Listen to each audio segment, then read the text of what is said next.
Welcome back to NJ Crime Talk, Episode 4, One 12-Minute Walk. As many of you may know, here at NJ Crime Talk we stay as tuned in as possible to what's going on in the Garden State.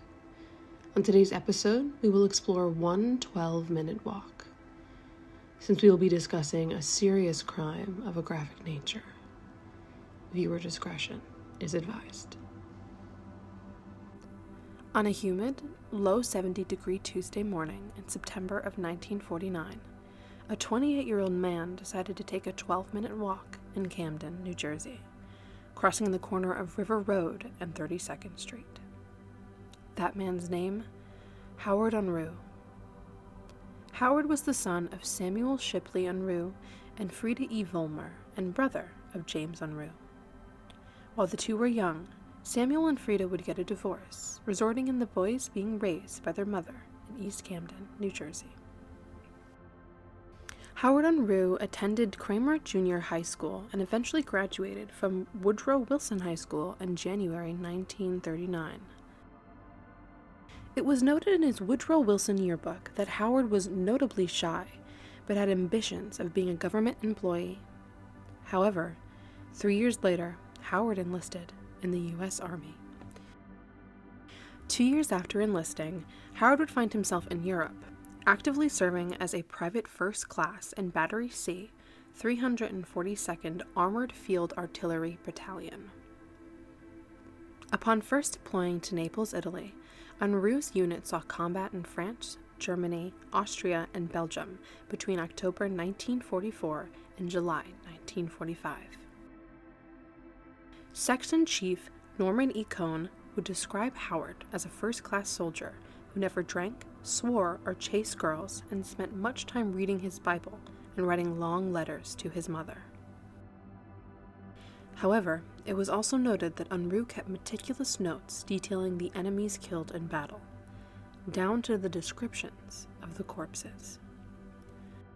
Regardless of this detail, the rest of Unruh's service was highly praised, being awarded the European Theater of Operations Medal, Victory Medal, and Good Conduct Medal were awarded. A trifecta of respect. To finish his service, Unruh was honorably discharged at the war's end on November 30th, 1945, and returned to New Jersey to live with his mother. It is unknown the exact timeline, but Unruh's brother and his father later indicated that his wartime experiences had changed him, making him moody, nervous, and detached. Back home, Unruh briefly found work as a sheet metal worker before enrolling at the Temple University School of Pharmacy in Philadelphia. However, it did not last long, as he quit after a month, citing, quote, poor physical condition, end quote. Supported by his mother's income working in a soap factory, he hung about their house, decorating it with his medals, reading his Bible, and practicing his shooting in the basement, which he turned into a practice range, where he also had molds to create bullets. Meanwhile, his bedroom celebrated his time in the war, decorated with bayonets, pistols, trench art, a machete, and a book with bullet-making instructions. Around this time, Unruh's relations with his neighbors began to deteriorate, and his resentment grew over what he regarded as, quote, derogatory remarks made about my character, end quote. Unruh's brother James pointed to an ongoing feud between Howard and his neighbor, pharmacist Maurice Cohen, over Unruh's use of Cohen's backyard to access his apartment. It is also reported that Unruh expressed he felt disrespected by just about everyone in his Camden neighborhood. He found fault with nearly all the local shopkeepers over insults, perceived or legitimate. Quote, Howard Unruh, as Green learned, was gay. The people I interviewed knew he was gay, but it wasn't anything that was discussed back then, she says. They called him names such as Sissy or Mary. He was a decorated war veteran, and still they made fun of him on a regular basis. That constant taunting took its toll. End quote. Reads a snippet of the SJ Magazine article covering author Ellen G. Green.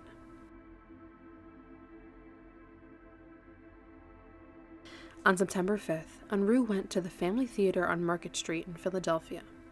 He told police, a known gay pickup spot on Market Street. The theater was to be the meeting place for Unruh and a man with whom he was having an affair. However, Howard was delayed and arrived to find the man had already left, so he sat alone and watched a few films. When Unruh returned home about 3 a.m., he saw the rear gate to his apartment missing. He told the police, the recently installed gate was designed to end the ongoing dispute with the previously mentioned Maurice Cohen. Quote, it was building for 2 years or so, but this morning, when I came through the grate, I decided. End quote. Unruh told police, quote, our fence had been broken in 2 places, apparently done purposefully. It was then I decided to do what I did. End quote.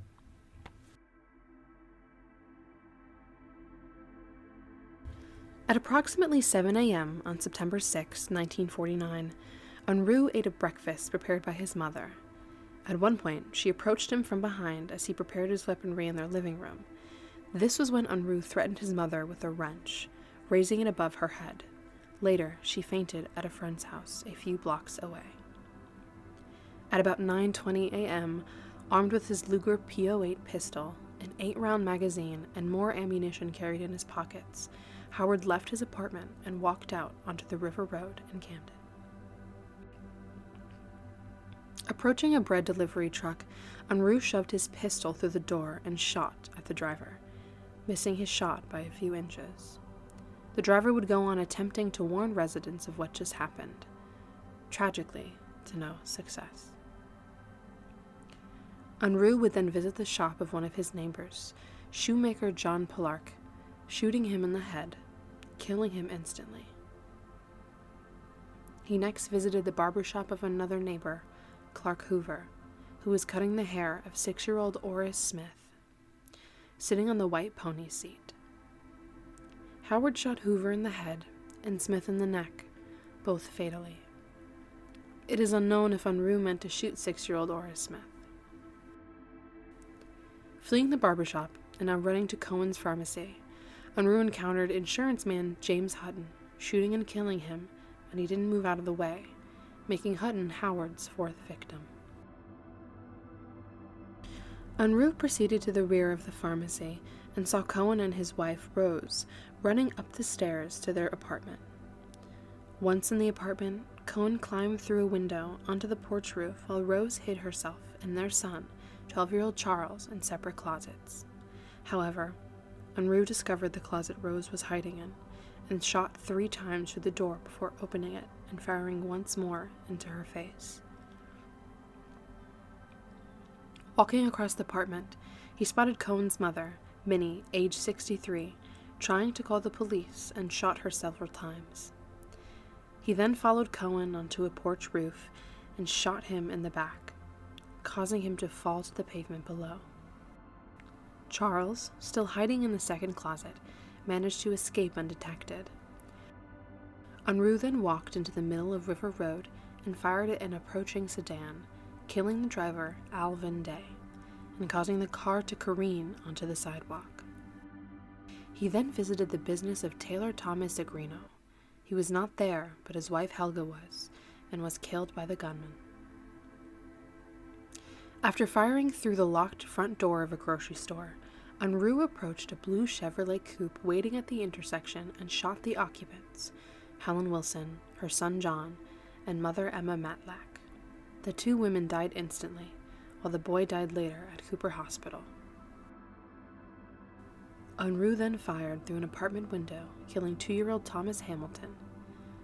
The child's caregiver, Irene Rice, collapsed upon witnessing the shooting and was treated for severe shock.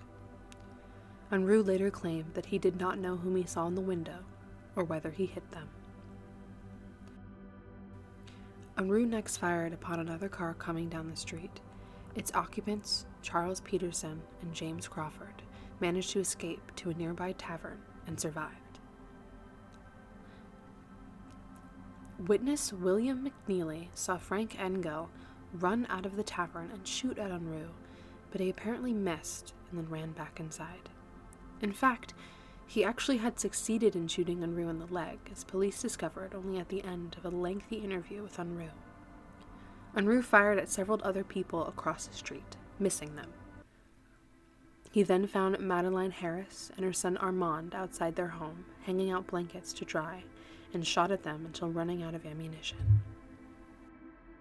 Unruh would pistol whip 16-year-old Armand, leaving both injured but living as Howard retreated to his apartment. Hearing police sirens in the distance, Unruh returned to his apartment, soon surrounded by police. The first officer on the scene was Detective E. Kelly Sr. A gunfight ensued, during which journalist Philip Buxton of the Camden Evening Courier found Unruh's number in the local telephone directory and dialed it. Unruh shockingly answered in what was described as, quote, a strong, clear voice, end quote, and had the following conversation with Buxton. Is this Howard? Yes. What's the last name of the party you want? Unruh. What's the last name of the party you want? Unruh. I'm a friend, and I want to know what they're doing to you. They're not doing a damn thing to me, but I'm doing plenty to them. How many have you killed? I don't know yet, because I haven't counted them. But it looks like a pretty good score. Why are you killing these people? I don't know. I can't answer that yet. I'm too busy. I'll have to talk to you later.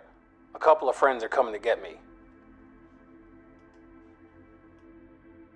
The gunfight ended when police threw 2 tear gas bombs into the apartment, the second of which went off, filling the room with gas. 2 armed officers, Patrolman Charles Hance and Captain Everett Jocelyn, went up to the first floor of the building and shouted, "Come down with your hands up," to which Unruh replied, "I give up. Don't shoot." Unruh emerged from the room and stumbled down the stairs, fell at the feet of the officers, and was handcuffed by Sergeant Earl Wright. Detectives found an apartment filled with what was described as an arsenal of weapons, guns, knives, bullet-making equipment, and more than 700 rounds. In a drawer were several marksmanship medals. On a table was a Bible open to Matthew, chapter 24. Police also found books relating to sex hygiene. After the killings, Unruh told police that Cohen, the pharmacist, as well as the barber, cobbler, and tailor were all targets. He said he felt they were talking about him, quote, because they didn't like him, end quote. The tailor, Thomas Sangrino, was the only one of Unruh's intended targets to survive the rampage. Under police interrogation, Unruh gave a meticulous account of his actions, which was later released by Camden County Prosecutor Mitchell Cohn, no relation to Maurice Cohn. Only at the end of his interrogation did police discover that Unruh had a bullet wound in his left thigh. He was subsequently taken to Cooper Hospital for treatment, where his 13th victim, John Wilson, was already dying. Newspaper accounts said he was emotionless, perhaps even defiant when booked that afternoon for the murders. Meanwhile, Unruh was quoted saying, quote, "I'm glad I done it," end quote, by the Courier-Post. Telling the police after the shooting, quote, "The neighbors have been picking on me for months, and when I came home last night and found my gate had been taken, I decided to shoot all of them so that I would get the right one," end quote. Police said Unruh must have emptied his pistol and refilled it at least 4 times during his, quote, "walk of death," end quote. Charges were filed for 13 counts of willful and malicious slayings with malice aforethought and 3 counts of atrocious assault and battery. Controversially, Howard Unruh was ruled criminally insane after the shooting. Unruh was eventually diagnosed with paranoid schizophrenia by psychologists and found to be insane, making him immune to criminal prosecution. When he was able to leave Cooper Hospital, Unruh was sent to the New Jersey Hospital for the Insane, now known as Trenton Psychiatric Hospital, to be held in a private cell in the maximum security room building. He remained incarcerated there for 60 years as case number 47,077 until his death at age 88 in 2009. Unruh's last public words, made during an interview with the psychologists, were, quote, "I'd have killed 1,000 if I had enough bullets," end quote. Unruh killed 13 and injured 3. The victims are John Joseph Pilark, 27, Oris Martin Smith, 6, Clark Hoover, 45, Rose Cohen, 38,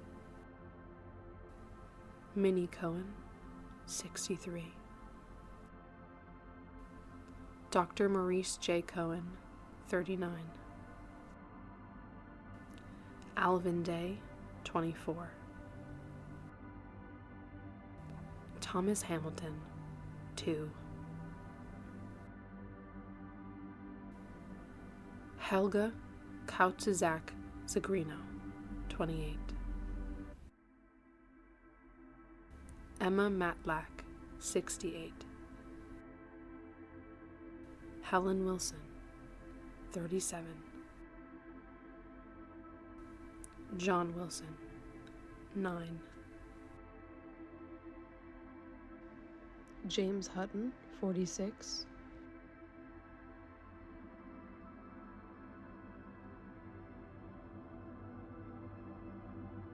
The following section will be a direct reading from Howard Unruh's statement from the City Hall, Camden, New Jersey, at 10:55 a.m.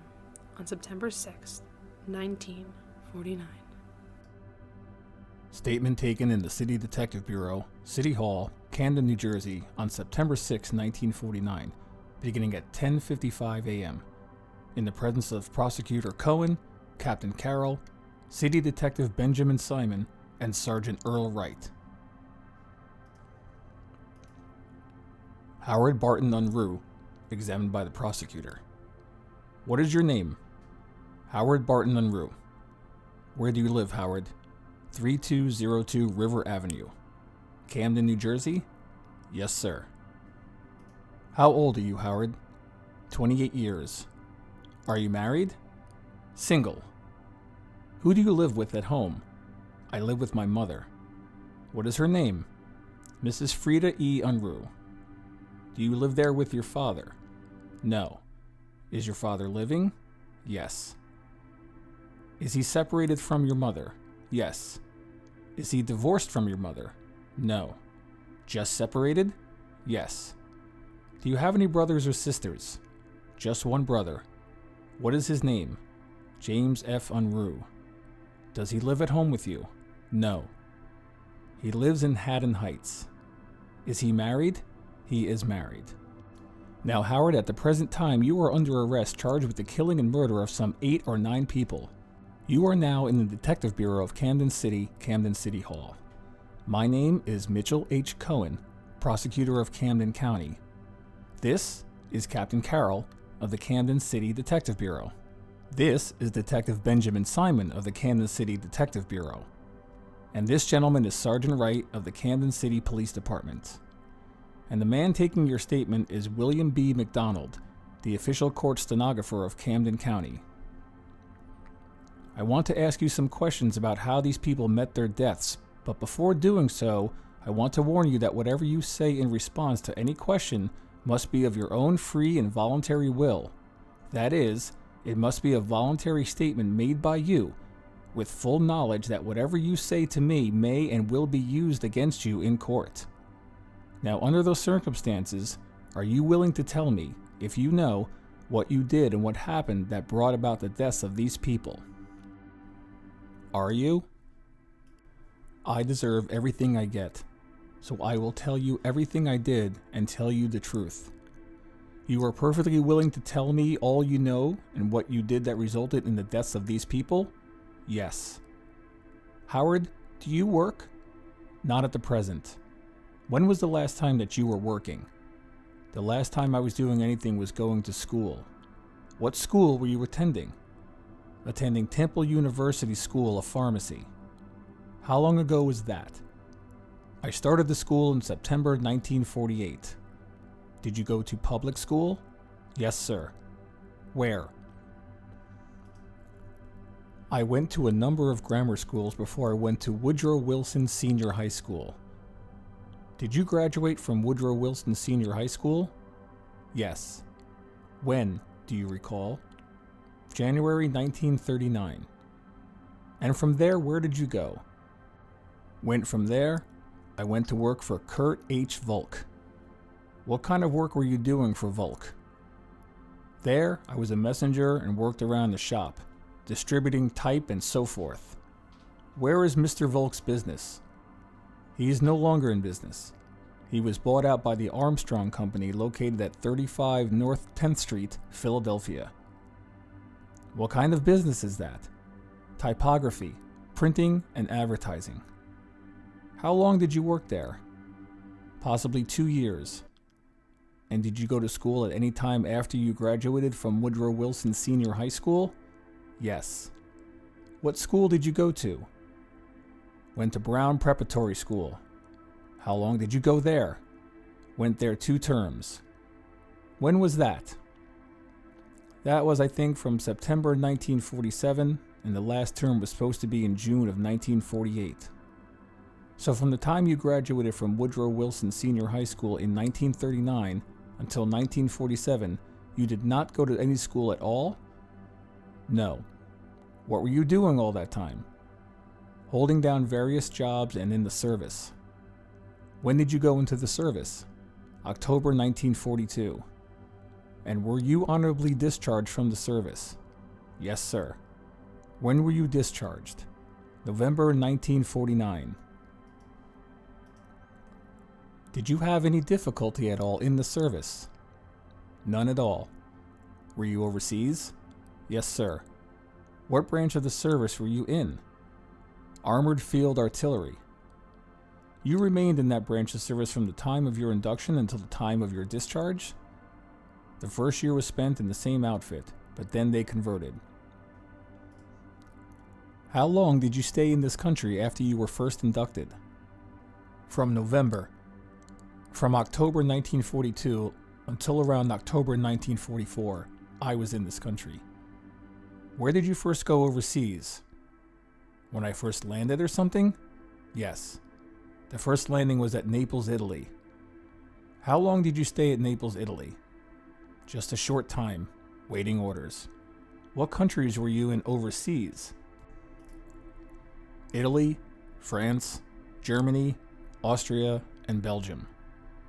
Were you in any battles? Yes. Were you wounded? No. Did you receive any medical treatment at all while you were in the service, other than the usual colds? No. Were you in any way afflicted either before going into the service or coming out of the service? Nothing serious. Just the ordinary illnesses? Yes. Now you say when you came out of the service in 1945 you went to work. Yes. From whom did you work? Acorn Company. Where is that located? 1141 South Broad. Philadelphia? Philadelphia. What kind of work were you doing for the Acorn Company? Job press printing. Is the Acorn Company a printing establishment? Yes. How long did you work there? Approximately 7 months or so. How much were you earning a week? When I left, I was making $26 a week. When you left there, for whom did you work? I believe it was Bud Manufacturing Company. In Philadelphia? Yes. What kind of work were you doing for the Bud Manufacturing Company? Worked in the metal stamping processes, stamping out metal parts for the Fords. How much were you earning? Approximately $52 a week. How long did you work for the Bud Company? Short of a year. When you left there, were you employed by someone else? I don't believe so. How long were you out of employment? Approximately a year or so. And then did you proceed to go to school again? Yes. And is that where you entered Brown Prep? Yes. Do you recall when that was? Around September of 1947. And you attended Brown Prep for how long? Approximately for 2 terms. I didn't complete the last term. What course were you taking in Brown Prep? College preparatory. Preparatory to what? For entrance into the School of Pharmacy, Temple University. Did you ever enter the Temple School of Pharmacy? Yes. When? September 1948. How long did you go to Temple University? 2 or 3 months. That would be around the beginning of this year, 1949? The latter part of the year. The latter part of 1948? Yes. What have you been doing since the latter part of 1948 up until the present time? Just unemployed. You were not working at all? No. Who was supporting you? I guess my mother. I was receiving money from selling things and my mother provided food and shelter. What were you selling? The large sets of electric trains. Where did you get these trains from? I had 3 or 4 sets. The first set was a Christmas present when I was a kid, and the other 3 sets I bought later on. In other words, they were your own sets that you were selling? Yes. And were you not selling anything for any manufacturer or store or anything like that? No. When you attended Brown Prep and Temple University, did you attend those schools under the GI Bill of Rights? Yes. In other words, the government was paying for your tuition? Yes. And you were also getting an allowance for sustenance? Yes. How much was the government giving you? First it was 60, and later on it was 75. A month? Yes. In addition to paying your school expenses? Yes. Howard, what did you do last night? That is Monday, September 5th, 1949. Monday night I went to a movie in Philadelphia. What movie did you go to? Family Theater. On Market Street, Philadelphia? Yes. What picture did you see? I cannot recall the title, sir. Do you recall the names of any of the actors that were in it? Yes. Barbara Stanwyck. Barbara Stanwyck? Yes. Do you know who else was in the picture? No, I cannot recall. What time did you come out of the movies? Around 20 after 2. In the morning? Yes. What time did you go into the movies? Do you recall what time you went into the movies, Howard? If you came out around 2, I guess the show must have lasted 2 hours. I saw a couple. I was in there for a couple of shows. You saw the same show over again? Yes. Do you recall what time you went into the movies? Somewhere around 7:30 or so. Did you have dinner at home? Yes. And right after dinner, is that when you went over to Philadelphia? Yes. And to the best of your recollection, you went to the family movie at 7:30 or so? Yes. And stayed there until around 2 o'clock in the morning? 2:20. Where did you go when you came out of the movies? Camden. Came home. Did you get undressed and go to bed? Yes. What time did you get up this morning? Around 20 of 8. No, 8:20. When, Howard, for the first time did you conceive of any idea or plan to shoot or harm any of these people that you shot this morning? Around 3 o'clock this morning. Were you home in bed? No. You hadn't gone to bed yet? No. What was it that caused you to conceive of this plan to kill these people? It was building for 2 years or so, but this morning was when I came through the gate that I decided. Decided what? To do something. When you were going through the gate, do you mean when you first entered your home? Yes, the gate to our yard. Around 2:30 or so this morning? Around 3. You say that this has been building up for 2 years or so? Yes. What was the first thing that occurred 2 years ago that started to build this feeling up within you? I had an idea in the back of my mind that Mr. Cohen was butting into my business. What Mr. Cohen is this that you were speaking of? That is the druggist. Do you know his first name? I think it's Maurice. Where is his place of business located? 3200 River Avenue. How far is that from your home? Next door. In what manner was Mr. Cohen butting into your business a couple of years ago? Can you tell me, Howard, what he did that brought you to the conclusion that he was butting into your business? Different things. For example? Well, I had built up in the back of my mind that he had been saying things about me. Did anyone ever come to you and say he was saying things about you? I have heard people say he had. What was he supposed to have said about you?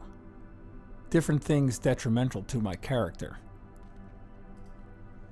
And back at that time, I had been dealing at his store, and I had stopped dealing there for the reason he had shortchanged me 5 different times. Twice I brought it to his attention, and the other 3 times I said nothing. Before then, had you been friendly with him? Yes. Previous to that, I had always been very friendly. What was he saying that you considered detrimental to your character? What did he say about you that you objected to? Different things that I just didn't like. Like what? One time I was going in there to make a phone call. He said to his customers, "See that guy? He is allowing his mother to support him." Did you resent that? Very much. Do you recall anything else that he said to anyone that you resented? One time I had gotten tear gas equipment. When was that, Howard? I don't recall when I got it. What did you get it for? More or less self-promotion. More or less self-protection. Self-protection from whom? Oh, for a number of things. One, I was very often out late on the streets in Philadelphia, and there were always holdups and things. You were not afraid of being attacked by any particular individual, were you? Were you, Howard? Did you just generally carry it with you in case anything developed that you might need it to defend yourself? I carried it just for general purposes. Just in case anyone should attack you? Is that it? Is that the reason, Howard? That was the general idea as far as Philadelphia goes. For Camden, I carried it for use against anyone who in the neighborhood that would bother me. Was anyone in the neighborhood bothering you, Howard? No, just talk. What kind of talk? Saying that they would. That they would bother you? Yes. In what manner did they say they were going to bother you? Did they say? Different times they said different things. One time they said they were going to gang up on me. Why? Because they didn't like me. Were you not getting along with your neighbors? No. And when you speak of your neighbors, whom specifically do you mean? Neighbors in the immediate neighborhood. Who were they? Cohen? The barber? What is his name? Hoover. Where is his place of business? Next to our building. Next to your building? Yes. Who else besides Cohen and Hoover, the barber? The shoemaker. What is his name? I don't know. Where is his place of business? Second from my building. Who else, Howard? The tailor. What is his name? Zagrino. Where is his place of business? About 3218 River Avenue? Yes. Anyone else?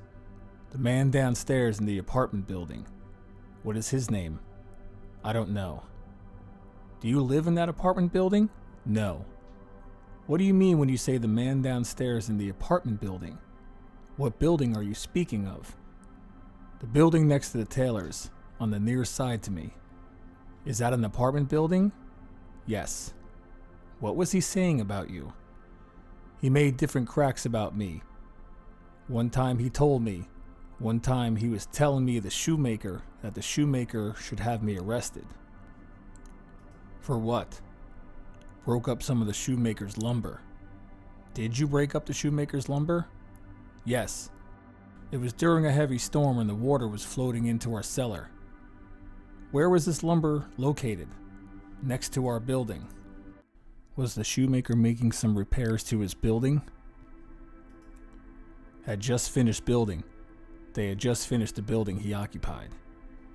Why did you break his lumber up? I got sore because the drainage was floating into our cellar.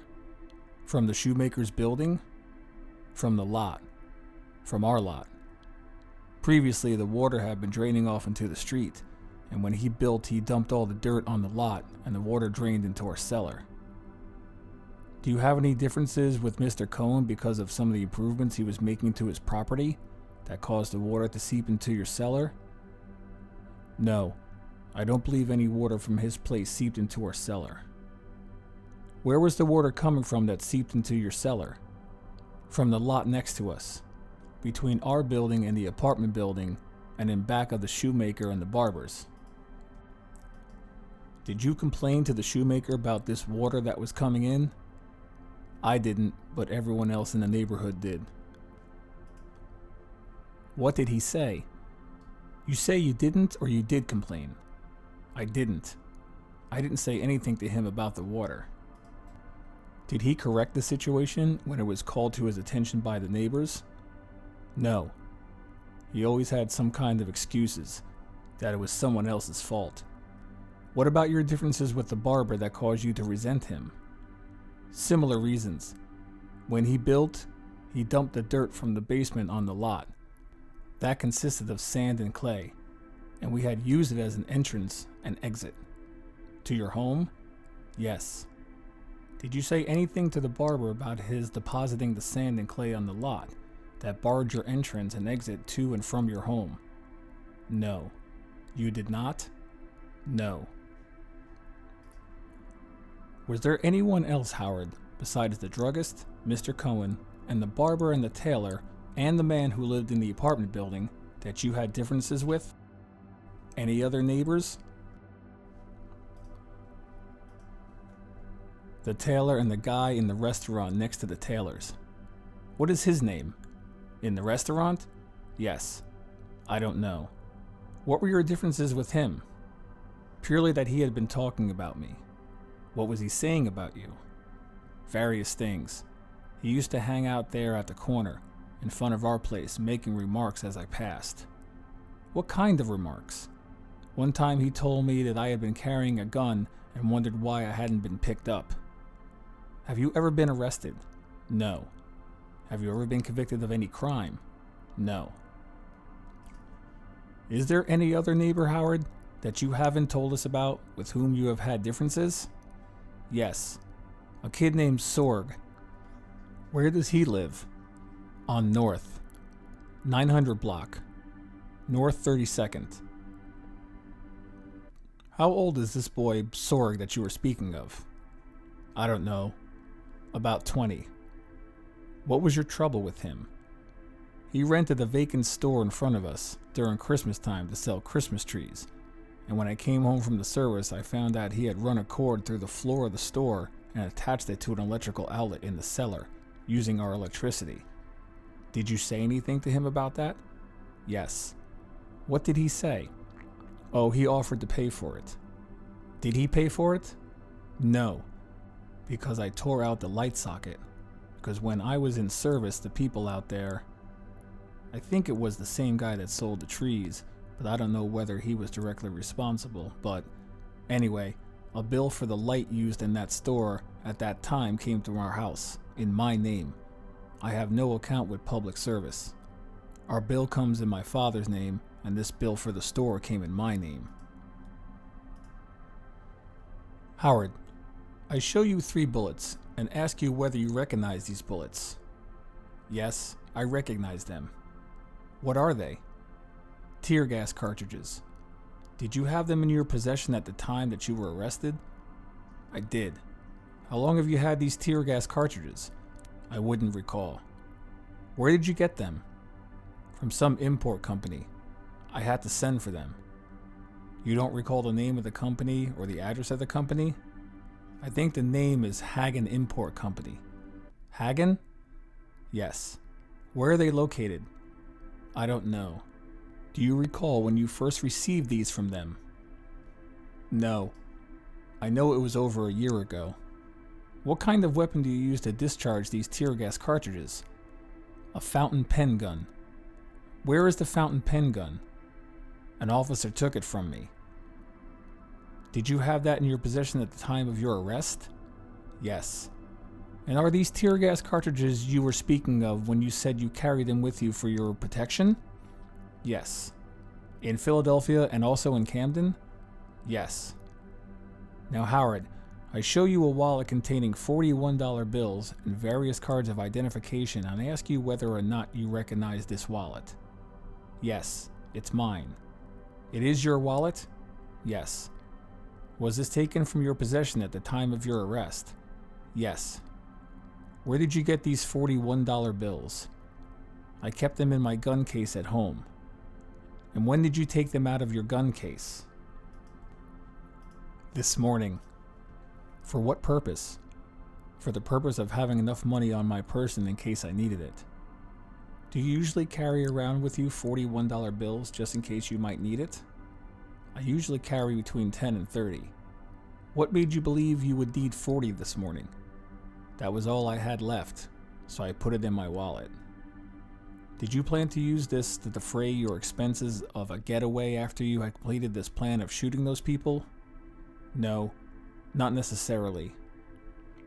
Now, Howard, you say this resentment had been building up within you for the past 2 years against these neighbors, and it covers such as the druggist, the tailor, the barber, and this man in the apartment building, and this boy by the name of Sorg. Yes. After returning home from the movies, about 3 o'clock this morning, you say that you at that time conceived of this plan to shoot these people. Is that right? 3 o'clock this morning. Yes, sir. And when did you make up your mind that you were going to do this? 3 o'clock this morning. You didn't do anything about it at that time, did you? No. When did you plan to do it? 9:30. Is there any reason why you picked that particular time? Because the stores would be open by then. Did you stay awake from 3 o'clock this morning until 9:30? No.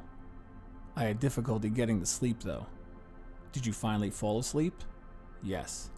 And before falling asleep, did you decide exactly what you were going to do and how you were going to do it? I didn't decide how. I just decided what I would do. What did you decide? I decided to do something about it. And what manner and what means did you decide to use to do something about it? Decided to use the Luger. I show you this weapon that was taken from your possession at the time of your arrest and ask you whether this is the Luger you are referring to. If the number is 6990, that's it. Do you recognize the Luger from looking at it? Well, most Lugers have a similar outline. Is it your Luger? Let's see the number. That's my Luger. How long have you had this Luger? I cannot recall when I bought it. It was in 1946 or 1947. Was that after you came out of the service? Yes. Several years after you came out of the service? Yes, sir. Where did you purchase the Luger? M&H Sports Shop, Philadelphia. How much did you pay for it? $37.50. How many cartridges can it discharge? A clip is supposedly to normally hold 7, but it will hold 9 with an extra in the clip and 1 in the chamber. Is this the Luger that you used to shoot these people? Yes, sir. I show you several clips and 2 cartridges and 3 spent shells and ask you whether or not those clips and those cartridges and those spent shells are yours. The 2 clips are similar to the ones I had. The cartridges and cartridge cases are gone. If they were picked up at the scene of the crime, I want to correct something that I asked you before. This weapon was not taken from you at the time of your arrest, was it? No. Where did you place this weapon after you discharged the bullets from it and shot these people? I am not sure. I think it was on my desk. In your home? Yes. Where is your desk located? The rear room, second floor. What is that, a bedroom? Yes. Your bedroom? Yes. Where did you buy the cartridges? I don't know, because I have bought cartridges at several different places for the Luger. The officers have informed me that there were quite a few tear gas cartridges, a bayonet, and a large knife that were taken from the front bedroom in your house. Are they your property? Yes, sir. This large knife, what kind of knife is it? A machete. Where did you get that? I sent away for that from the Bean Company.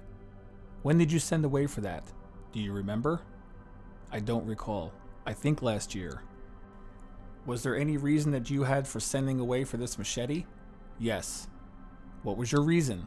In case I ever carried out what was in the back of my mind, I might have use for it. And when you say to carry out what you had in the back of your mind, do you mean that you wanted to kill these people that you were speaking of before? Yes, if not kill them with it. I bought it for the purpose of decapitating Cohen and his wife. Do you have any differences with Mrs. Cohen? Yes. What were your differences with her? She was always talking about me and very belligerent towards me, and seemed to take pleasure in bawling me out in front of people in public. What was she saying about you that you resented? One time she told a woman she could see something was wrong with me just by looking at my eyes. I show you a knife with a switchblade and ask you whether or not this is your knife that was taken from you by the police officers at the time of your arrest. Yes, sir. I also show you a tear gas cartridge and ask you if this is similar to the tear gas cartridges that you had. It's similar. I show you what purports to be a tear gas fountain pen and ask you whether that is the fountain pen that you were speaking of before that discharges these tear gas cartridges that were taken from you at the time of your arrest by the police officers. That is exactly like the one I had. Can you recognize it? Not positively, but it is like the one you had. Exactly. I show you a large steel knife which is known as a machete, which was taken from your front bedroom, and ask you whether or not you recognize that knife. That's exactly like the one I had. And is it the one that you intended to decapitate Mr. and Mrs. Cohen with? Yes. I also show you several bayonets and knives that were taken from your front bedroom, and also a tear gas gun and several clips of rifle shells, shotgun shells, a toy pistol, and several cartons of shells, and ask you whether or not you recognize all these instruments? That's all exactly like the stuff I possessed. I also show you some shoulder holsters and other articles and ask you whether or not you recognize these. Whose property are these? It's all my property. Now, Howard, how long have you been accumulating all these weapons and cartridges? Since the war. Since the war? Yes. And was there any particular reason why you were saving all this stuff? Just a hobby. Didn't you also save these weapons so that you could carry out this plan that you had for the destruction of these people whom you resented, such as the Cohens? Not necessarily. It was souvenirs and a gun collection. Didn't you tell me before that you intended to use the machete for the purpose of decapitating Mr. and Mrs. Cohen? I intended using the machete and Luger only. You just intended to use the machete and Luger for the purpose of destroying these people? Yes, sir. The others you were just making a collection of as a hobby? Yes. I show you a wooden case with an instrument therein contained which was taken from your home and ask what that is. It's a German gun quadrant. Is that used in the field artillery? Yes. And where did you get this? It's a souvenir. Howard, let us get back to your complaint about Mrs. Cohen bawling you out in the presence of other people. Do you remember saying that to me? Yes. What was she saying about you in the presence of other people, and in what manner was she bawling you out? She bawled me out verbally in the presence of neighbors. What did she say? Lately it was over a matter of using her yard. Were you using their yard? Yes. For what purposes? Using it as an exit and entrance. To your place? Yes. Now, Howard, you told me before that this resentment was building up within you for several years against the Cohens, against the barber, the tailor, the shoemaker, the boy called Sorg, this man who lives in the downstairs apartment next door to the tailor, and I assume several other neighbors. Is that right? Yes. You decided definitely when you returned from the movies last night, or rather early this morning, September 6, 1949, around 3 a.m., that you were going to destroy them. Is that correct? Yes, sir. You then decided to wait until 9:30 in the morning when the stores would be open. Is that right? Yes. Now, what time did you get out of bed this morning? 8:20. Did you dress in the clothes that you are wearing now? Yes. Did you have breakfast? Yes. Who prepared your breakfast? My mother. What did you have for breakfast? Post toasties, milk, sugar, and fried eggs. You dressed and had breakfast. What did you do? I went and got the Luger and the money and the tear gas gun in preparation for 9:30. You had the Luger, you had your $41 bills, your tear gas cartridges, and the tear gas gun? Yes, sir. And this knife? Yes, sir. When did you leave the house with these weapons in your possession? Possibly 9:30. And where was the first place that you went? Went to the shoemaker's. Was the store open? Yes. Who was in the store when you first entered the shoemaker's store? The shoemaker. Anyone else there at that time? I think there was a little boy sitting. Sitting in the store? Yes. Did you have the Luger in your hand when you went into the store? I pulled the Luger after I went in. Did you have any conversation with the shoemaker? No. None at all? No. You went into the store, is that right? Yes. What did you do? Look to see who was in there. I went over to the shoemaker, pulled a gun, and I shot him. Did you point the gun at him? Yes. How many shots did you fire? I don't recall. I remember firing once. I might have fired 2 or 3. I remember I fired once and he fell, and I remember firing one into his head. Did you fire one into his head as he was laying on the floor? Yes. What part of the store was the shoemaker in when you fired these shots from that Luger? Right-hand rear as you go in. Is there a counter of any kind in the store? Yes. Was he behind the counter or in front of the counter? Behind it. Does the counter extend all the way to the rear of the store? I think there's an opening at the rear. When he fell to the floor, was he behind the counter or in front of the counter? I don't recall. He was at the opening there. Did you have to step through the opening behind the counter and then fire the shot into his head? I didn't go all the way through the opening. Did he fall right in the opening? I don't know whether it was in the opening or just behind it, but it was there at the opening.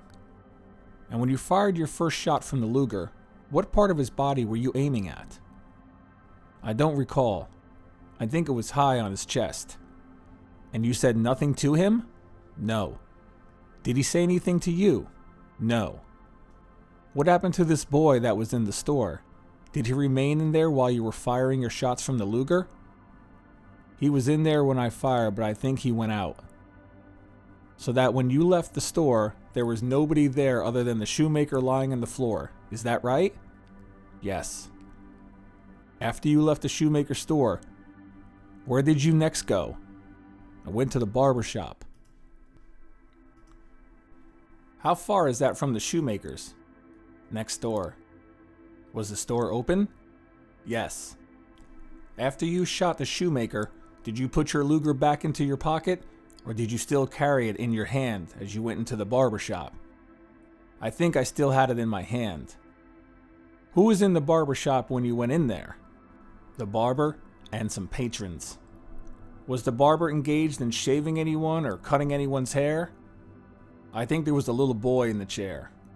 Did you have any conversation with the barber? No. Did he have any with you? No. What did you do when you came into the barber shop? Looked to see who was there, and then I went over to the barber and fired at him. How far were you from him when you fired at him? 1.5 yards. Where did you aim? At his body, possibly at his chest. Was he facing you or standing sideways to you? I can't recall. I think he was at an angle. How many shots did you discharge from your Luger at the barber? I don't know. Did you fire your Luger at anyone else other than the barber in the barber shop? No. Did you see him fall to the floor? Yes. And you say you do not recall how many shots you discharged at the barber? No. What did you do after you discharged your cartridges at the barber? When he fell, I went over to him and shot him in the head. Then what did you do? Then I left. What did you do with the Luger? Still had it in my hand. Did you place it in your pocket or continue to carry it in your hand? Continue to carry it. Did anyone try to stop you or attack you? No. Where did you go after you left the barber shop? Went to Cohen's, the druggist on the corner. And is that at 3200 River Avenue? Yes. Was the store open? Yes. Who was in the store as you came in? No one was in the store. Was Mr. Cohen in there? Not in the store. When you left the barber shop to go to the Cohen's, that is, Cohen's drugstore, was anyone standing out in front of the store? There was a man going into the store. Yes. It was our insurance man. Your insurance man? Yes. What is his name? Do you know? I know his name, but I can't think of it. Hutton. Hutton? Yes. What company does he write insurance for? Prudential. Do you know his first name? No. How old a man is he? I don't know how old he is. 40? I don't know. Had you had any disagreement with him? No. Any differences or quarrels with him at all? No. You say he was standing in front of the drugstore as you started to go into the store? He was coming into the store. Did you have any discussion with him? Just a few words. What did you say to him? He saw me approach. He saw the gun in my hand and he turned around and refrained from going into the store. He didn't seem to know what to do, so I said, "Excuse me, I am sorry." He didn't move, so I fired. You fired at him? Yes. How far was he from you when you fired at him? Point blank. What part of his body did you aim at? Left-hand side of his chest. How many shots did you fire at him? I only recall firing one. Did you see him fall to the ground? Yes. Was it then that you went into the store? Yes. And you say no one was in the drugstore? No. Where did you go when you saw no one in the store? Where did you go? I went through the drugstore, towards the rear. Does Cohen maintain living quarters in the rear of the store? They have the whole building, rear and upstairs. You went into the room adjoining the drugstore? Yes. Was anyone there? No. Where did you go after you went through that room? To the kitchen. Was anyone there? No. Where did you go when you saw no one in the kitchen? Upstairs. Where are the stairs located? In the room between the kitchen and the store. When you went upstairs, what room did you go into? What was the first room that you went into? I heard a noise in the rear, so I went back there. Who did you see in the rear room? No one at first. They had the door locked. When I entered, I saw Mr. Cohen and his boy come out the window to the porch roof. They moved so fast I didn't take a shot at them. I had seen Mrs. Cohen go into the closet and shut the door. In which room was this closet contained? In the rear upstairs room. Is that a bedroom? I don't recall. What did you do when you saw Mrs. Cohen in the closet of the rear room? I fired 3 shots into the closet. With the door closed? Yes. Then what did you do? I heard her still hollering, so I opened the door and she was on the floor. So I fired into her face and head. At what point did you reload your Luger? When I came downstairs from that building. Was that after you shot Mrs. Cohen? Yes. It was after I had shot her. And after you shot Mrs. Cohen, where did you go? After I shot Mrs. Cohen, I heard the mother-in-law phoning for the police in one of the upstairs rooms. When you heard that, what did you do? I shot her. What room was she in? An upstairs room. And when you went into the room, was she still holding the phone in her hand? Yes. And how far were you away from her? Approximately a yard. How many shots did you fire at her? I don't recall. At least 2. At least 2? Yes. Did you see her fall to the floor? No. Did she fall on the bed? She fell, but I didn't see her fall because I turned away. You say she was a mother-in-law to whom? I am not sure. I think it's Mrs. Cohen's mother-in-law. So that would be Mr. Cohen's mother. Yes. After you shot her, where did you go? Downstairs. And whom did you see downstairs? No one in the building. Did you see Mr. Cohen at all? Just once when he was going out the rear bedroom window upstairs. Did you shoot at Mr. Cohen at all? I don't recall shooting at him. Did you at any time go to the back garage, in the garage, or in the driveway? I wasn't in there, no. I wasn't in the yard or the driveway that I recall. Do you recall shooting Maurice Cohen? I didn't shoot him. You didn't shoot him at all? No. So that the only people that you shot when you left the barbershop were this insurance man, just as you were going into the store, Mrs. Cohen, through the closet, and Mrs. Cohen's mother-in-law. Is that right? Yes. The other 2 had left the building. You came downstairs, didn't you? Yes, sir. Where did you go after you reached the first floor of the building? I put a new clip in and went to the front entrance on 32nd Street. Where did you go when you left the drugstore? Up River Avenue. To where? I was headed for the tailor shop. Was your gun in your hand or in your pocket? In my hand. Did you go to the tailor shop? Yes, I went there. Who was in the store when you reached the tailor shop? Nobody. Was the tailor there? No, I didn't see him. Was anyone in the store at all? No one in the store. When you saw no one in the store, where did you go? I pushed the store door open and went back into the building. Did you see the tailor in the back of the building? No. Did you see him at all? I didn't see him at all. Did you shoot anyone on your way from the store, from the drugstore to the tailor shop? Yes. Who? A man in a car. Where was he parked? In front of the drugstore or a little above. Did you know this man? No. Did he say anything to you? No. Did you say anything to him? No. Why did you shoot him? I don't know. Was it because he saw you walking out with the gun and heard shots? I don't know exactly. I don't know whether he was parked or what. All I can remember on that deal is when I looked at him, his car was moving slowly and he was looking at me. And were you afraid he had seen you shoot anyone? I knew he saw me. I assume he saw me come out of the store. He saw me with the gun in my hand. Is that why you shot him? I suppose so. How close were you to him when you fired the shot? Very close. I fired through the window. Was anyone in the car with him? I don't think so. Did you shoot several women waiting for the traffic light to change? Not at that time, but I did.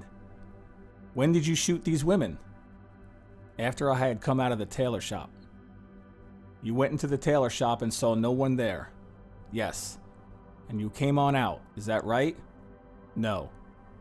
What is right? I went to the tailor shop and I saw no one in the store. The door was closed and I opened the door and went back into the rear of the place. And you saw no one there, did you? I saw a girl in the furthest room back. How old was she? I don't know. 30. Do you know who she was? She works in the store. Did you shoot her? Yes. Did you have any conversation with her? No. Did you see a little boy in the building in which the tailor store is contained? I don't think so. Did you shoot a little boy? Not that I know of. After you shot this girl in the rear of the tailor shop, was anyone else in that building other than the girl that you shot? Not in that building. Did you go upstairs in the tailor shop? No. After you shot the girl in the rear, where did you go? I came out of the building, went towards 32nd and River. Did you see anyone as you came out of the tailor shop and went towards the corner? I think I went over towards the American store. Why did you go there? I wanted to enter it. You wanted to enter the American store? Yes. For what purpose? To shoot anyone in the store, I guess. Anyone at all? Yes. Why did you want to do that? I don't know. Did you shoot anyone in the American store? The door was locked. Did you fire any shots at all as you approached the American store? No. Where did you see these two women that you mentioned a moment ago? In a car? Yes. When I couldn't get into the American store, I turned around and there was a car parked for the red light, and in it was two women and a boy. What did you do? I opened fire on them. How far were you from the car when you opened fire? At the car, alongside it. And at whom did you fire? I fired at the driver first. How many shots did you fire at the driver? I think I fired one at the driver, but I missed, and I saw blood running down the head of the boy, and I fired again at the driver and one at the woman nearest him. Were the women both sitting in the front of the car? Yes. 3 were sitting together. All 3 were seated on the front seat? Yes. How many shots would you say that you fired at the 2 women and the boy? I don't know. After you discharged those bullets from your Luger, where did you go then? I went into the alleyway between the shoemaker and the apartment house. For what purpose? To go to the rear. Rear of what? My house. What did you do when you reached the alleyway? I went into my yard and out the back gate. Did you fire at anyone on your way? Not at that time. Did you go through your house? Did you say? No, through our backyard. Where did you go? To the house at our rear. Who lives there? A family by the name of Harry. Did you go into the house? Yes. Who was in the house? A woman and a boy. Mrs. Harry? I suppose so. Do you know the boy's name? I think it was Harmon. How old is he? I don't know, 16 or 17. What did you do when you entered the house and saw Mrs. Harry and Harmon? I went in, and they were back in the kitchen, so I fired at the nearest one to him, which was Mrs. Harry. How many shots did you fire at her? I don't recall. Did you shoot at Harmon? I attempted to, but the gun was empty. How many clips did you have? 2 when I started out. Did you go back and get any more? No, I took all the Remington ammunition that I had. How much would you say that was? I think each clip had 8, and there was an extra for the chamber and 16 rounds in my pocket. That would be 25 altogether. 8 in each clip and 1 in the gun. 25 altogether, is that right? No. There were 8 in the clip and 1 in the gun and an extra clip with 8. That would be 17. and 16 rounds in your pocket? Yes, sir. That would make a total of 33? Yes, sir. You say you shot Mrs. Harry. Did you shoot Harmon? I attempted to, but you ran out of ammunition, is that right? Yes. And then what did you do? I run out the front entrance. And where did you go? Before I went into the house, I saw a man across the street, opposite Harmon's. Who was this man, do you know? No. A stranger, was he? Yes. What did you do when you saw this man? Fired a round at him. When you were there, and you tried to shoot Harmon, but you had no shells in your Luger, when did you load it again? I fired at the man before I went into Harry's house. Before you went into Harry's house? Yes. I remember now, when I went through the yard, I saw this man and I fired at him, and he and somebody else ran behind the garage back there somewhere. Did you hit the man that you fired at? He didn't fall. How many shots did you fire at him? I think I only fired one. My hand was shaky and the range was too great. How far was he from you? Between 30 and 50 feet. And it was after you shot at him that you went into the Harry's house? Yes, sir. After you shot Mrs. Harry and tried to shoot Harmon and couldn't because of lack of ammunition, you came out the front of the house? Yes. Where did you go then? Into my house. How long did you stay in your house? Until the gas was thrown into the window. The tear gas are you talking of? When the tear gas was thrown in the window, is that when you came out of the house? Yes. And is that when you were arrested by the officers? Yes.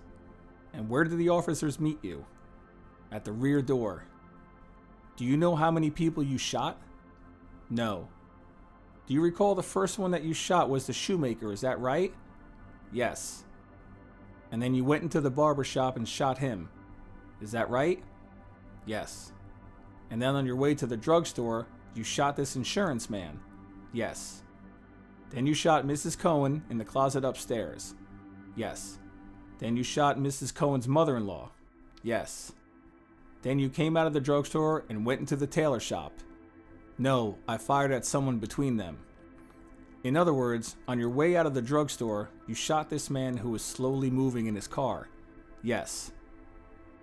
After you shot the man slowly moving in that car, you say that you fired a shot at another man? I think I fired a round at two men across the street. Who was coming out of the saloon across the street? I don't know. It seems to me they were going into it. Did any of them fall to the ground as a result of your shots? No. You don't know whether you hit them or not? No. Was it then you went into the tailor shop? I fired another shot between there. Who did you fire at there?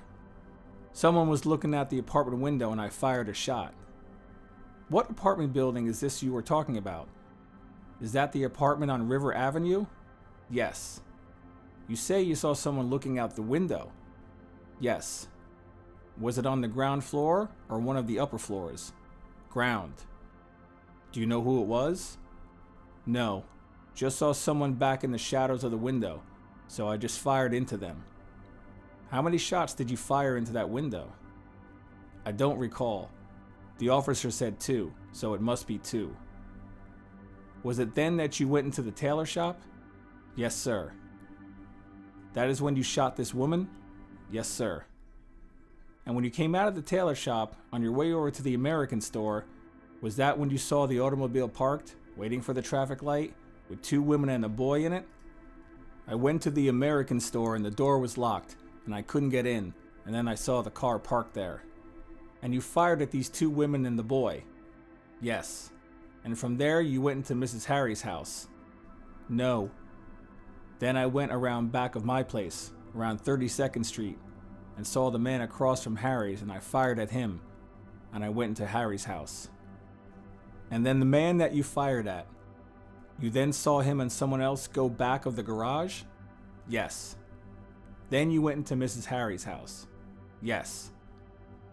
And that is when you shot Mrs. Harry and tried to shoot Harmon, but you ran out of ammunition?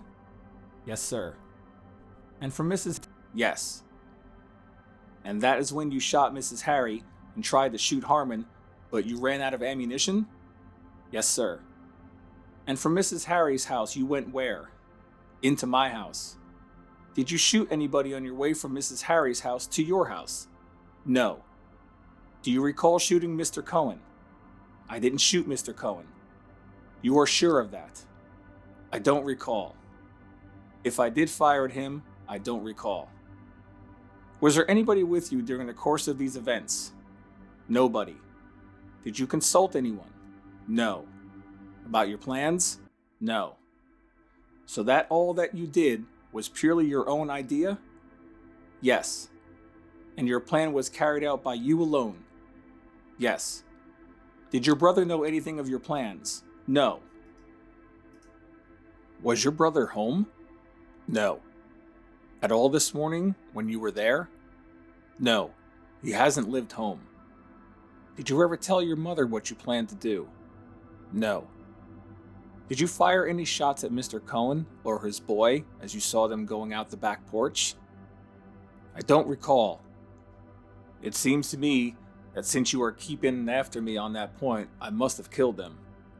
The only reason I am keeping after you on that point is the fact that Mr. Cohen's body was found dead. Then in that case, I shot him. I know when I went into the rear room, Mr. Cohen and his boy were fleeing out the window, onto the rear of the porch, and the kid turned to the roof at the side. Mr. Cohen jumped off the roof. I thought he jumped to escape. You say he is dead. I must have fired at him, at his back. But you don't recall firing at him? I don't remember firing at him.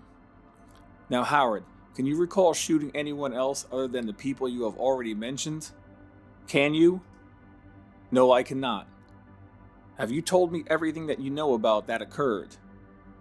The only important point in my mind that I haven't told you was when I came home at 3 o'clock this morning, Mr. Cohen had ordered me to stay out of his yard, and we had been using it as an entrance and an exit to our place. So my mother had a friend construct a gate in the rear of our property, at the fence, and I had started using that. So I thought that would end the trouble about using the yard of Cohen's.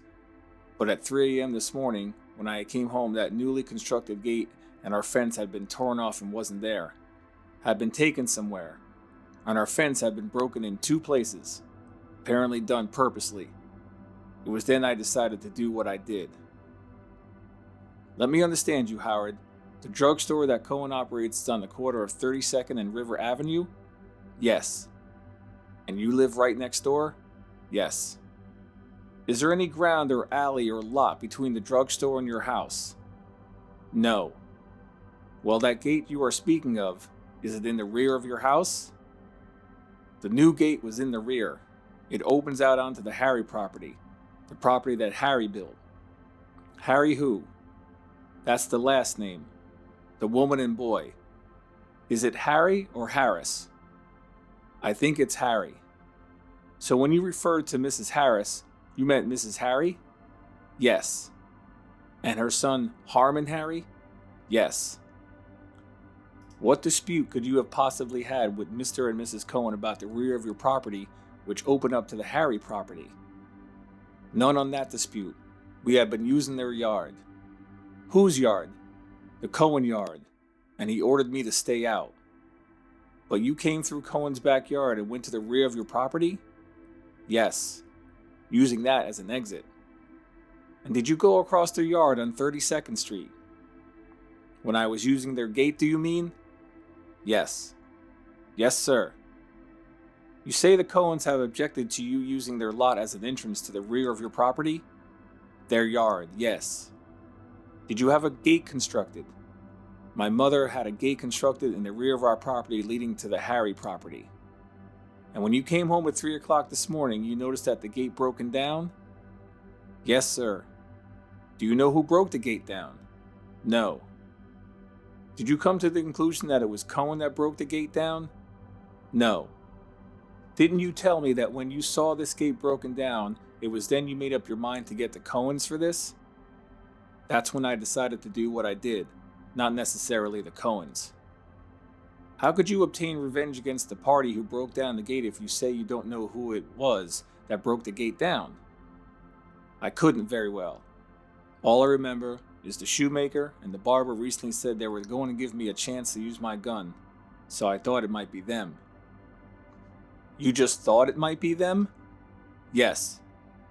And it was then you conceived the plan to do away with them, or the Cohens, or anyone else against whom you had built up a resentment within yourself in the past 2 years? Yes, sir. Is there anything else that you want to say to me? I cannot think of anything else. You realized, didn't you, at the time that you shot these people, that you were committing murder? Yes, sir. You knew what you were doing? Yes, sir. Is everything that you have told me the truth? To the best of my knowledge, it is. And what you have told me has been voluntary? Yes. Whatever you have told me has been of your own free will? Yes, sir. You perfectly and clearly understood my questions. Yes, sir. No one has forced you, have they, to answer these questions that I have asked you? Not here. Anywhere else have they forced you to answer my questions? No. Just in the patrol wagon, the cops would like to give it to me, but superiors had sense enough to prevent it. No one laid a hand on you other than to handcuff you? No. You were not assaulted by any members of the police department? No. And you have not been compelled or forced to answer any of my questions, have you? No. And what you have told me is the truth? Yes. Has anyone threatened you or treated you unjustly in any manner whatsoever? Concerning who? You making the statement? No. No threats have been made to you in making this statement? No. No one has promised you anything? No. In making the statement? No. And what you have told me has been the truth. That's right. Additional details.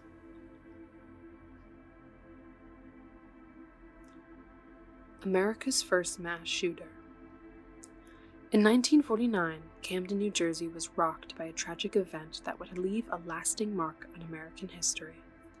The brutal killings committed by Howard Unruh sent shockwaves through the nation, and the press quickly dubbed his rampage, quote, "Walk of Death," end quote. The horror of his crimes and the sheer number of lives lost captured widespread attention and earned a place in headlines across the country. Many point to Unruh's rampage as the United States' first mass shooting, defining a, quote, "killing spree" as the murder of 3 or more people in a short span of time without any cooling off period. But if we look further back, other incidents meet this definition. For example, a 1903 shooting in Winfield, Kansas claimed 9 lives and left 12 injured. And of course, the violent racially motivated massacres of Native Americans and enslaved Africans throughout history also fit the tragic pattern of mass shootings. So why do we often hear Unruh's name associated with the first mass shooting? It's mainly because his crime was the first to gain widespread media attention. National outlets like CNN and the New York Times have listed Unruh's 1949 attack as the country's first mass shooting, largely because of the immense press coverage it received at the time. This event set a grim precedent that continues to echo in our national consciousness today. Howard's relationship with his mother. At the time of the killings, Howard Unruh was unemployed and living with his mother, Frida. She worked hard to support them both, earning a living as a packer at the Evanston Soap Company in Camden. Frida and Howard lived in a small apartment above a vacant store at 3202 River Road after Frida had become estranged from her husband.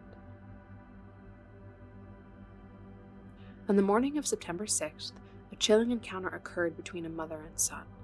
While Frida was ironing clothes, Howard silently approached her, holding a monkey wrench in a threatening manner. It was a tense and terrifying moment. Later, Howard would tell prosecutors and psychiatrists that he had considered killing his mother right then, but couldn't bring himself to do it. Panicked, Frida ran from the house, seeking refuge at a friend's home up the street. There, she allegedly fainted when she heard the first gunshots echoing through the neighborhood. Years later, during a psychiatric evaluation, at Trenton State Hospital in 1982, Unruh opened up about his complex feelings towards his mother. He revealed that he had, quote, been reading a great deal about his relationship to his mother in the works of Freud, end quote, and described it as an Oedipus complex. In his own chilling words, Unruh said, quote, "That's the bad way to be in love with my mother. That means I want to have sex with my mother." End quote. After the tragedy, Frida left Camden and moved to Whiting, New Jersey. Despite everything, she continued to visit Howard regularly during his confinement at Trenton State. She passed away in June 1985 at the age of 87. Upon his death in 2009, Howard Unruh was buried next to his mother in an unmarked cemetery plot, their complicated story forever tied together in life and in death. Struggles with sexuality. In the late 1940s, Philadelphia's all-night family theater at 1311 Market Street was one of the several spots in the center city where gay men, including Howard Unruh, discreetly met away from the eyes of police. Unruh later told psychiatrists that he often engaged in sexual activities with other men in his rented room at a boarding house on Clinton Street. Despite his upbringing as a devout Christian, which he held on to until just weeks before the killing, Unruh struggled deeply with his sexuality. During a psychiatric evaluation in 1982, he recalled a haunting experience. Quote, "Once, after I left a fellow in his apartment and went into the subway, I felt that the devil had me. He possessed me." End quote. Earlier, during a narcosynthesis session at Trenton State Hospital, Unruh had revealed a more personal side of his life. He confessed to having a secret relationship with a man named Van during the summer of 1949, saying they, quote, "got along together very well," end quote. On Labor Day, September 5th, the day before his killing spree, Unruh spent time with his father, finishing a gate in their apartment's yard. Later that evening, he headed to Philadelphia to meet Van at the family theater. However, traffic delayed him, and when he finally arrived, Van was nowhere to be found. Unruh waited for hours, watching two films, I Cheated the Law and Lady Gambles, repeatedly until he finally left the theater around 2:30 in the morning. When he returned to Camden, he discovered that the gate he had just built with his father had been ripped out of the fence. Combined with Van's absence, this seemed to set off a chain of events that led to the tragic actions of September 6th. Speaking of Van during his psychiatric session, Unruh showed rare emotion. The psychiatrics noted that, quote, "This is the one point in the whole narco when Unruh showed any emotion.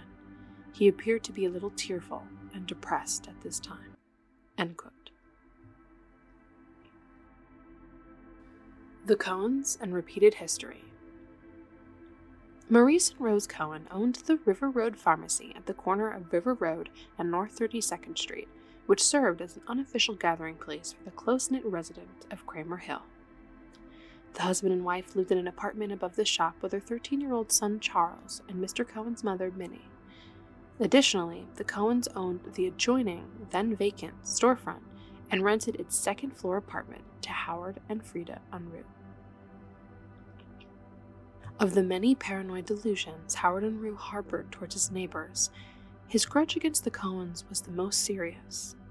In his confession statement to prosecutors, Unruh casually mentioned that he had previously purchased a machete because he, quote, "had a mind to decapitate Mr. and Mrs. Cohen," end quote. Upon further prodding, he explained that, quote, "I had it in the back of my mind that they were butting into my business," end quote. Rose Cohen, Unruh thought, had once said that she could tell something was wrong with him by the look of his eyes. While Unruh used a payphone in the pharmacy one day, he said that Maurice Cohen drew other customers' attention to him and mocked, quote, "There's a fellow who is letting his mother support him," end quote. 6 pages of extensive listing his grievances against other neighbors were found in a journal Unruh kept from the spring of 1949 up until several weeks before the killings.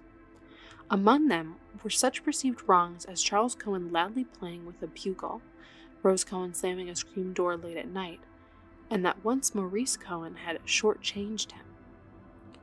Abbreviated in the margins for some of these incidents, Unruh wrote the notation, "Retal," short for retaliate. According to his mother, Howard Unruh often left their apartment and traversed the Cohens' adjacent yard as a shortcut to reach 32nd Street and River Road. Rose Cohen, annoyed by the traffic past her kitchen window and how Unruh would noisily slam the gate, had recently asked him not to use their yard. To resolve the matter, on Monday, September 5th, the day before the killings, Unruh had his estranged father and a family friend construct a new gate that connected the Unruh's yard to a neighboring driveway on 32nd Street. After completing the project, Unruh left to see a movie in Philadelphia, and upon returning home at 3 a.m., he found that this new gate had been ripped out. He assumed by the Cohens. This incident, he told prosecutors, triggered him to finally retaliate for these long-held grievances the following morning. Maurice, Rose, and Minnie Cohen were all murdered by Unruh in their apartment, but Charles Cohen survived the deadly rampage by hiding in a closet. He later became an outspoken voice on the surge of gun violence and mental health. He fiercely opposed a proposal in the 1980s to transfer Unruh from Trenton State to the minimum security Ancora Psychiatric Hospital in Winslow Township, New Jersey. Cohen died at the age of 72 on September 4th, 2009, almost 60 years to the day of the killings, and mere weeks before Howard Unruh died on October 19th. Charles Cohen's granddaughter, Carly Novell, was a student at Marjorie Stoneman Douglas High School in Parkland, Florida, and survived the mass shooting on February 14, 2018, that killed 17 and injured 17 others by also hiding in a closet. A tragic reminder of how shootings have remained prevalent in America to this very day.